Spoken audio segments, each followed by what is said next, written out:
Hello বন্ধুরা, আসসালামু আলাইকুম। কেমন আছো তোমরা সবাই? আশা করছি যে যেখানে আছো সবাই সুস্থ আছো। আমি শাপলা কিচেন অ্যান্ড ব্লগ থেকে আর একবার স্বাগত জানাই।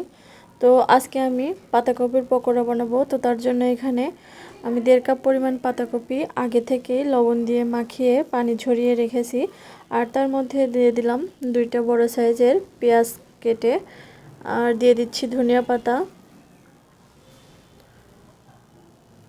এখন দিয়ে দিব কাঁচামরিচ।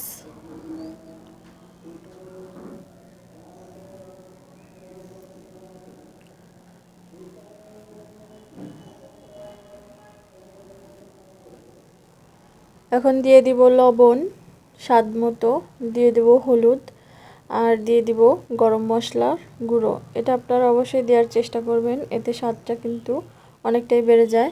আর দিয়ে দিচ্ছি 1 টেবিল চামচ কর্নফ্লাওয়ার।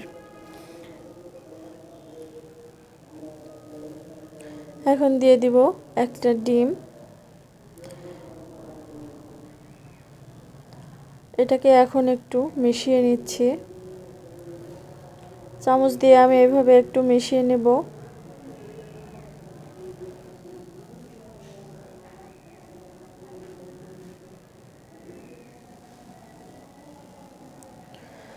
তো মেশানোটা হয়ে গেলে আমি এর মধ্যে দিয়ে দিব 1 টেবিল চামচ চালের গুঁড়ো। এখানে আমি শুকনা আতপ চালের গুঁড়ো ব্যবহার করেছি।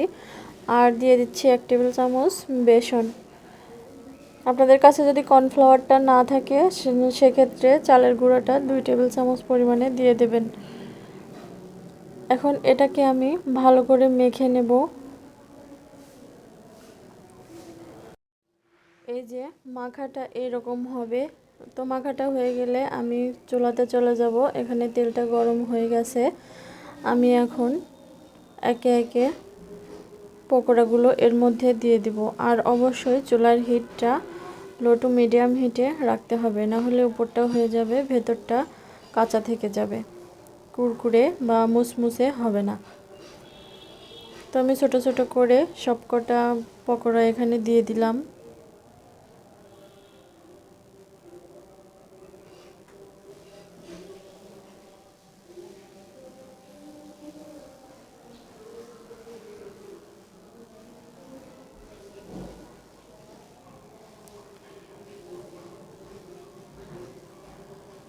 খানিকক্ষণ এভাবে ভাজার পর এক পিঠটা যখন লাল লাল হয়ে আসবে তখন আমি এটাকে উল্টে দিব।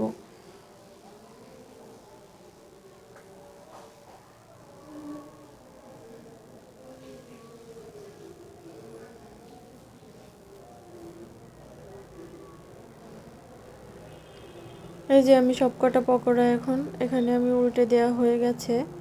এখন আরেক পিঠটা আমি এভাবে লাল করে ভেজে নেব।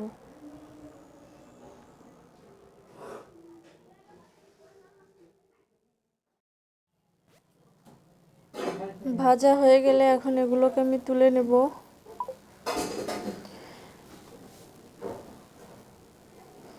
একইভাবে আমি সবকটা ভেজে নেব।